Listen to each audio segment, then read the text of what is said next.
Hi guys, എല്ലാവർക്കും four ടെക്കിൻ്റെ ഈ വീഡിയോയിലേക്ക് സ്വാഗതം. മാന്യ സദസ്സിന് വന്ദനം. മലയാളികളുടെ ഓർമ്മച്ചെപ്പിൽ എന്നും കാത്തു സൂക്ഷിക്കുന്ന ഓർമ്മകളാണ് ഓണാഘോഷം. ഓണം എന്നത് ഒരു മേളുത്സവമാണ്. അതുപോലെ തന്നെ സന്തോഷത്തിൻ്റെ സമാധാനത്തിൻ്റെ ആഘോഷമാണ്. അത്തം മുതൽ തിരുവോണം വരെയാണ് നമ്മൾ ഓണം ആഘോഷിക്കുന്നത്. ഓണക്കൊടിയും ഓണസദ്യയും ഓണപ്പൂക്കളും ഓണക്കളികളുമായി നമ്മൾ ഓണം ആഘോഷിക്കുന്നു. മഹാബലി തമ്പുരാൻ തൻ്റെ പ്രജകളെ കാണാൻ വരുന്ന ദിനമാണ് തിരുവോണം.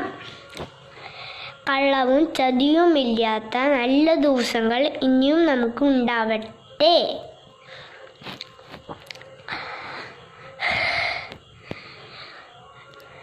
നിർത്തുന്നു.